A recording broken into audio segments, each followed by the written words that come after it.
You know, there are some words we use every single day and just never really think about. Rail is one of those words. And let me tell you, what seems super simple on the surface, oh, it's hiding a lot.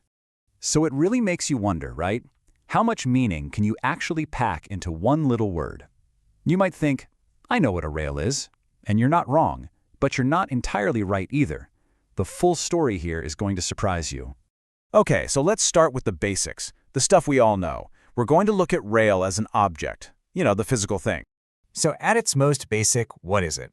It's just a long, thin piece of metal. Pretty simple, right? Think of it like a rod or a bar. It's one of those fundamental building block kind of shapes. And here's a perfect example we've all used a million times. The handrail on a stairway. You don't even think about it. You just reach out and grab it to keep from falling. A simple object, yeah, but pretty important for keeping us safe. And then, of course, there's the big one. The one that probably pops into your head first, the railway. You know those two steel lines that just seem to go on forever, connecting cities, even entire countries? It's the backbone of a ton of transportation. Okay, so we've got the object down, but here's where it starts to get a little more interesting. We're going to flip the script a bit and stop talking about what a rail is and start talking about what a rail can do. So we're making a little grammatical jump here. Rail isn't just a noun, a thing. It's also a verb, an action. It goes from being something that just sits there to something that moves, something that happens.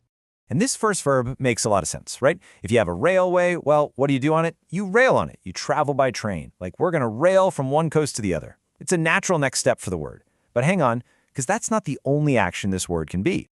All right, now we're going to take a sharp turn, a bit of a detour into a definition that, well, you're probably not expecting. It's a real documented meaning, but it's definitely not what you think of when you hear the word rail. So yeah, Wiktionary lists this one too. Rail as a verb in a vulgar slang sense means to sexually penetrate in a rough manner. I mean, talk about a contrast, right? From handrails and train tracks to that. It just goes to show you how language can take some really unexpected, jarring turns. And that's what's so wild about it. A simple four-letter word. It can mean a handrail anyone can touch in public, and it could also mean this very private slang term.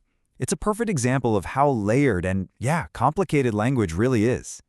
So, with all this complexity, all these different meanings, it leads to a really big question. What actually makes a word basic, like fundamental to a language? And the answer is what makes this whole story about rail so mind-blowing. Okay, get ready for this. This is the big reveal. The source for all this, Wiktionary, points out that the word rail is on something called the Basic English 850 list. That is a hand-picked list of only 850 words that are considered absolutely essential for learning English. Just let that number sink in. 850. Not 8,000, 850. Out of the, hundreds of thousands of words we have in English, they pick this tiny little fraction to be the absolute must-knows. And rail is on that list. Our complicated little word, with all its different meanings, even the slang one, is considered one of the most fundamental words you need to know. It totally makes you rethink what simple even means, doesn't it? But wait, there's more. It's not just a basic word for people learning the language. No, its importance goes even deeper than that. It turns out it's also one of the top 1,000 most common head words. That's basically just a fancy term for a main word you'd find in the dictionary. So this isn't some beginner word we leave behind. It's a word that native speakers use all the time, even if we only have one or two of its meanings in our head when we say it. So think about that for a second.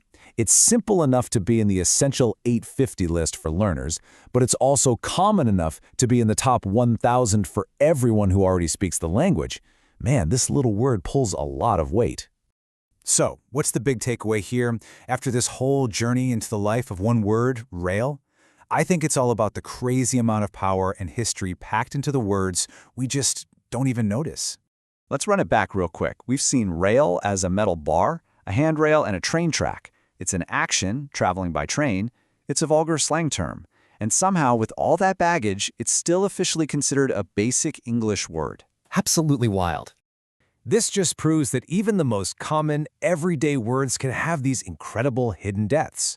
So maybe the next time you use a word you think is simple, you'll pause for a second. Which really leaves me wondering, what's another simple word you'll never look at the same way again?